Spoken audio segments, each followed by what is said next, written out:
देवाला बेजार केले. रात्रीच्याला बी झोप नाही त्या देवाला. अहो रात्री कुठं पाणी घालत असते महादेवाला.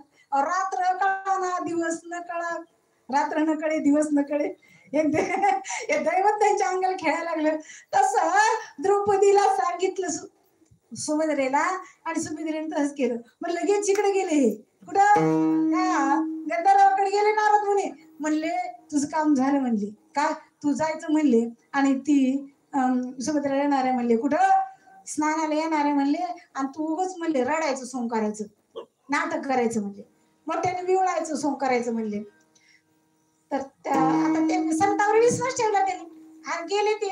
आता द्रौपदी त्या ठिकाणी स्नानाला आली. इकडे असणार काय झालं, एक असणारा घाण घाण असणारा वेश घेतला आणि मोठ्याने रडू लागला, युळू लागला. कोण? तो चित्रसेन गंधर्व काय करू लागला? युळू लागला. आता त्याचा मृत्यू आलेला त्यांजवळ. आणि मग द्रौपदीने स्नान केलं, भोवताली पोहू लागली. तर तिला एक रडण्याचा आवाज येऊ लागला. रडण्याचा आवाज येऊ लागला तर तिला वाटलं ती गेली त्याच्यावर. म्हणली काय रे बाबा तुला झालं? म्हणली का रडायला लागला? म्हणली हा. सुभद्रा म्हणली का रडायला लागला? म्हणल्यावर ते म्हणला काय सांगू म्हणला, मला लय म्हणला दुःख झाले म्हणला. तुला सांगून काय उपयोग आहे म्हणला. तू जर माझं निवारण करत असली तर सांगतो. ती म्हणली तू काय मला साधं समजिलं काय? बर का, कोणी बाय म्हणत असते मला काय तू काय समजिले तुम्हाला? हा, काय समजिले तुम्हाला? असंच आहे कोणाचं बी, कोणाकडेच निंदा नाही महाराज. कसलं बी काही नाही कळू दे त्याला, पण ते तुम्हाला काय समजिले. तशी ती म्हणली मी कृष्णाची बहीण आहे म्हणली, आणि तुम्हाला सांगत नाहीस म्हणजे दुःख काही नाही म्हणलं. मी उद्या मरणार आहे म्हणलं म्हणून रडतोय म्हणलं. पण असं मला श्राप दिलाय म्हणला कृष्णाने. कृष्णाने श्राप दिलाय म्हणला तो. ती म्हणली आवडच काम आहे की नाही. आता ती घरी गेली. आता ह्याच्यावर काहीतरी पर्याय काढला. तिला तर वचन दिलं. वचन दिलं, घरी आली.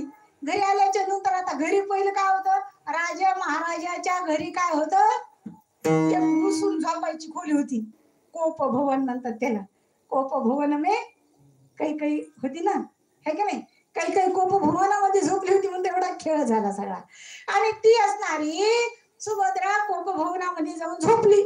बर का, झोपली कोप भवनामध्ये जाऊन. बोलाय तयार नाही, चालाय तयार नाही. अजून आलेले तर उठली नाही, काही नाही. एखाद्या बायाला राग यावं बघा, त्यांना काही काही जर घेतलं नाही सणाला साडी बिडी काही डागी ना, लय रुसत येते बरं का. आपण नाही रुसलो कधी, पण बाया रुसत्यात. तशी ती रुसली आणि अर्जुनाने सांगितलं काय मी एवढा धनुर्धारी असताना आणि माझ्या बायकोने रुसावं, आणि कशासाठी रुसती सांग मला. ती म्हणली आधी वचन द्या. बायका लय हुशार असतात महाराज बर का. हा, तुम्ही म्हणता तुम्ही बायका नाही, मी नाही, मी भोळी बर का. मग त्या ठिकाणी वचन घेतलं आणि मग सांगितलं. कुणी? सुभद्रेने वचन घेतलं अर्जुनाचं. वचन द्या म्हणले. अगोदर वचन घेतलं म्हणली काय सांगा म्हणली, तुम्ही उद्या कृष्णाकडे जा म्हणली आणि कृष्णाला सांगा म्हणली काय तुमचा मित्र आहे तो म्हणली त्या ऋषीचा मृत्यू टळला पाहिजे, एवढंच मागायचंय म्हणली, बाकी काही नाही मागायचं म्हणली. आता अर्जुनाला पंचायत पडली. आता देवाला कसं सांगू जाऊ, पण आता बायकोचं ऐकावंच लागेल ना महाराज. कुणी ऐकत, तुम्ही ऐकत नाही तर. हा सगळे ऐकत होत, मागूनच आली वाट बर का.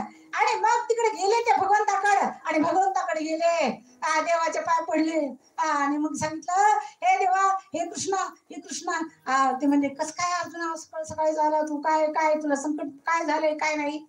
ते म्हणजे काय नाही झालं म्हणले, तुम्ही असा शाप दिलाय म्हणले ते कोणाला, गंधर्वाला, आणि त्याचा शाप म्हणले तेवढा मुक्त करा त्याला शापातून, तो तू उद्या मरणार आहे तर त्याला अभयदान देऊन टाका म्हणले. देव म्हणले हे असं कसं शक्य आहे म्हणले, माझी प्रतिज्ञा एकदा माझी प्रतिज्ञा शब्द गेला. अर्जुन म्हणले असे तर लय प्रतिज्ञा मोडलेल्यास मला नको सांगू ते.